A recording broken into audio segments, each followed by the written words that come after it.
नमस्कार, स्वागत है आपका मेरे YouTube चैनल आई स्टोरी में। मैं रोज़ ही दिलचस्प और रोचक कहानियाँ आपको अपने YouTube चैनल पर सुनाती हूँ। तो ऐसी ही दिलचस्प और रोचक कहानी रोज़ सुनने के लिए मेरे YouTube चैनल को सब्सक्राइब करें और बेल आइकन को भी प्रेस करें।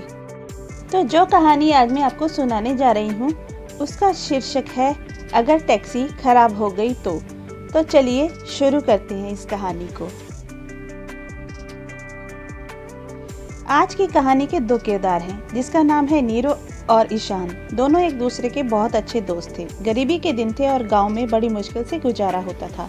फिर एक दिन नीरव ईशान से कहता है कि क्यों ना हम कोई बिजनेस शुरू करें। तो इस बात पर ईशान ने बहुत रुचि दिखाई। नीरव ने ईशान से पूछा कि हम कौन सा बिजनेस कर सकते हैं। तो आपस में दोनों ने यह मत बनाया कि वह दोनों बैंक से लोन लेकर एक टैक्सी खरीदेंगे और शहर में जाकर चलाने का काम करेंगे। दोनों इस बात पर राजी हो गए और ईशान ने नीरव से कहा कि कल तुम ठीक 10 बजे नगर के चौराहे पर मिलना और फिर हम दोनों वहीं से बैंक की ओर चल देंगे। अगला दिन हो गया। ईशान ठीक 10 बजे गांव के चौक पर पहुंच गया था और वह नीरव का इंतजार करने लग गया। काफी देर बीत गई, 2 से 3 घंटे हो गए, लेकिन नीरव का कुछ पता नहीं था। फिर ईशान ने सोचा शायद नीरव को इस बिजनेस में इंटरेस्ट नहीं है, तो क्यों ना मैं खुद ही इस बिजनेस को शुरू कर दूं। यह सोचकर ईशान वहां से बैंक की ओर चला गया। ईशान के पास पुश्तैनी जमीन काफी थी जिसको गिरवी रखकर वह बैंक से लोन लेना चाहता था, क्योंकि गांव में इतनी अच्छी फसल भी नहीं हो रही थी जिससे वह खेती करके अपना गुजारा कर पाता। फिर क्या था, ईशान ने अपना बैंक का लोन करवाया और पैसे लेकर वह शहर की ओर चल दिया। ईशान ने वहां पर एक टैक्सी खरीदी। बिजनेस की समझ और इच्छा होने की वजह से वह काफी अलग अलग लोगों से मिला और उनसे सीखता चला गया। अब शहर में ईशान ने एक टैक्सी से 2 टैक्सी ले ली और उसने 2 ड्राइवर भी रख लिए थे। धीरे धीरे ईशान ने बहुत सारी टैक्सी खरीद ली और अब वह लोकल और दूर के सफर के लिए अपनी टैक्सी रेंट पर दिया करता था। काफी समय बीत गया। अब ईशान शहर में एक सक्सेसफुल बिजनेसमैन बन चुका था और उसने धीरे धीरे करके अपना सारा लोन भी चुकता कर दिया था। काफी समय बीत गया। अब ईशान ने सोचा क्यों ना वह एक बार गांव आए और अपने पुराने दोस्तों से मिले। ईशान अपनी गाड़ी से गांव की ओर चल रहा था। रास्ता काफी कच्चा था और पिछले दिन बारिश होने की वजह से रास्ते में काफी कीचड़ जमा हुआ था और ईशान की गाड़ी वहां फंस गई। ईशान यहाँ वहाँ देखने लगा कि कोई उसकी मदद करने आ जाए, तो दूर से उसने एक व्यक्ति को पेड़ के नीचे सोता हुआ देखा।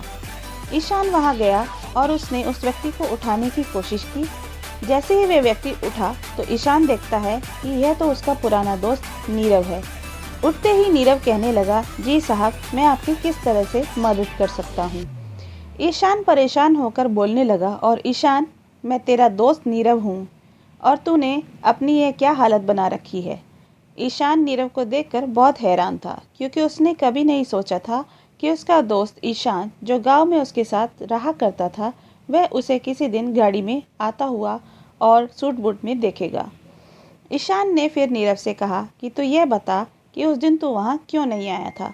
इस पर नीरज ने कहा कि मैं उस दिन वहाँ आना चाहता था। मैं घर गया और मैंने इस बात को अपनी पत्नी को बताया और मेरी पत्नी बोली कि क्या होगा अगर बैंक ने तुम्हें लोन नहीं दिया, और अगर तुम्हें लोन मिल भी जाता तो क्या गारंटी है कि शहर जाकर तुम्हारी टैक्सी का बिजनेस चल जाएगा, और अगर टैक्सी खराब हुई या फिर कोई एक्सीडेंट हो गया तो। इस वजह से मैं उस दिन तुम्हारे पास नहीं आ पाया। इस पर ईशान जोर से हंसने लग गया और नीरज को समझाया कि हमारा काम नहीं चलता, यह ज़रूरी तो नहीं था कि तुम कोशिश तो कर सकते थे। अब देखो, उस सोच की वजह से तुम वहीं के वहीं हो और मैं देखो कितना सक्सेसफुल हो गया हूँ। कोई भी काम शुरू करने से पहले उस काम के असफल होने का ख्याल अपने दिल में ना लाएं।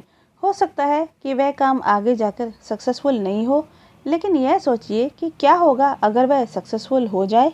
जैसा ईशान के साथ हुआ, ईशान ने कोशिश की होती तो वह अपना जीवन बदल सकता था। वहीं नीरव उस काम के असफल होने का ख्याल से वहीं बैठा रहा और अपने जीवन में कोई बदलाव नहीं कर पाया। इसीलिए कोशिश करते रहिए। सफलता और असफलता तो एक पहलू है। उम्मीद है आपको ये कहानी ज़रूर पसंद आई होगी। अगर पसंद आई है तो सब्सक्राइब करें।